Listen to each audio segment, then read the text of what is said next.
एक डिसीजन, एक हैंडशेक, एक एम्बेसी का खुलना, ये सिर्फ एक पॉलिटिकल मूव नहीं है।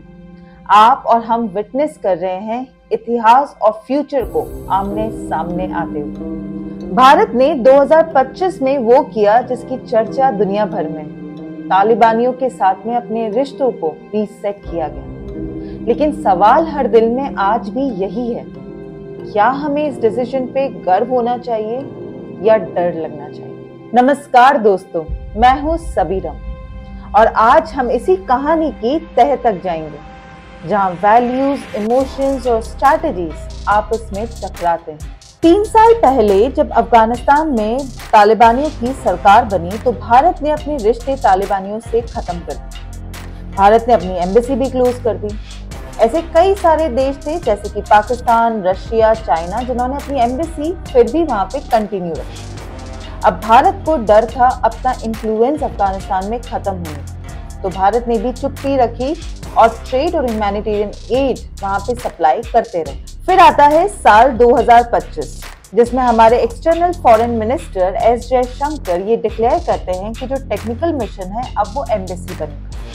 साथ ही में जो तालिबान के फॉरेन मिनिस्टर है, एक्सटर्नल फॉरेन मिनिस्टर है आमिर खान मुताकी, वो बताते हैं कि भारत हमारा बहुत क्लोज फ्रेंड है और हम भारत के साथ में ट्रेड और माइनिंग के ऑप्शंस फिर से ओपन करने वाले हैं। अब ये जो पूरा मूव है ये सिर्फ और सिर्फ एक पॉलिटिकल प्रोटोकॉल नहीं है, क्योंकि यहाँ पे भारत दुनिया भर में ये बताना चाहता है कि अब भारत चुप नहीं रहेगा। रीजनल डायनेमिक्स में भी भारत अपनी भूमिका स्ट्रॉन्ग करने वाला है। तो सवाल आता है कि आखिर अब क्यों इतनी अर्जेंसी अब क्यों दिखाई जा रही है? पहला कारण है पाकिस्तान और चाइना। जैसे जैसे पाकिस्तान और चाइना की गतिविधियां बढ़ती जा रही है, वैसे वैसे ना सिर्फ बॉर्डर पे खतरा हो रहा है, बल्कि क्रॉस बॉर्डर टेररिज्म के भी चांसेस बढ़ रहे हैं। दूसरा कारण है ह्यूमैनिटेरियन।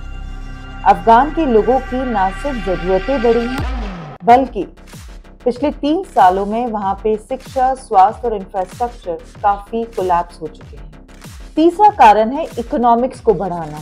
अगर ट्रेड रूट्स ओपन किए जाएंगे, वीजास दिए जाएंगे और माइनिंग सेक्टर्स अगर ओपन होते हैं इंडियंस के लिए, तो एक इकोनॉमी का और जरिया बन सकता है। चौथा कारण है रीजनल इन्फ्लुएंस।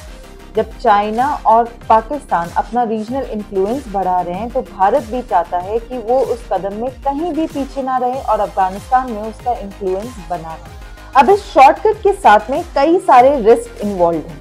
चलिए अब ये समझते हैं कि अगर ये पूरा पॉलिटिकल प्रोटोकॉल सही तरीके से फॉलो होता है तो हम क्या एक्सपेक्ट कर सकते हैं। इंडिया और अफगानिस्तान की ट्रेड बढ़ेगी, लोगों को वीजास मिलेगी, बिजनेस अपॉर्चुनिटीज बढ़ेगी, साथ ही में एक कनेक्टिविटी और इन्फ्लुएंस इंडिया अपना अफगानिस्तान में स्टैब्लिश कर सकता है, जिसमें नए रास्ते बनेंगे, रीजनल स्टेबिलिटी आएगी और उसी के साथ में हम एक ह्यूमैनिटेरियन फुटप्रिंट वहां पे स्टैब्लिश कर सकते हैं, जिसमें अफगान की जो करंट कंडीशन है लोगों की, उसमें हम बेहतर शिक्षा, स्वास्थ्य और इंफ्रास्ट्रक्चर प्रोवाइड करके एक एग्जाम्पल बन सकते हैं। लेकिन इसी के साथ में इन्वॉल्व है रिस्क।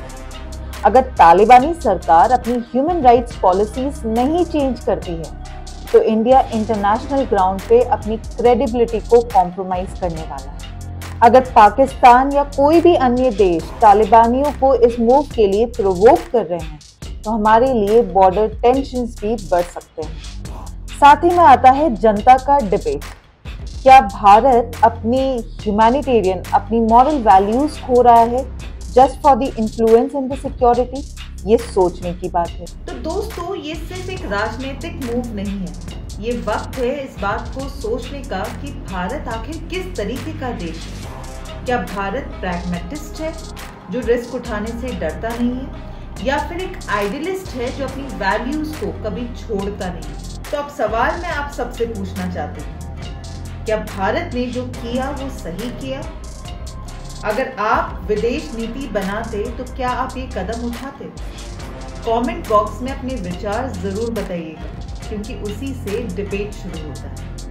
अगर आपको हमारे वीडियोस अच्छे लगते हैं तो हमें लाइक, शेयर और सब्सक्राइब करना बिल्कुल मत भूलिएगा, क्योंकि अवेयरनेस ही वो स्टेप है जिससे बदलाव की शुरुआत हो सकती है। शुक्रिया।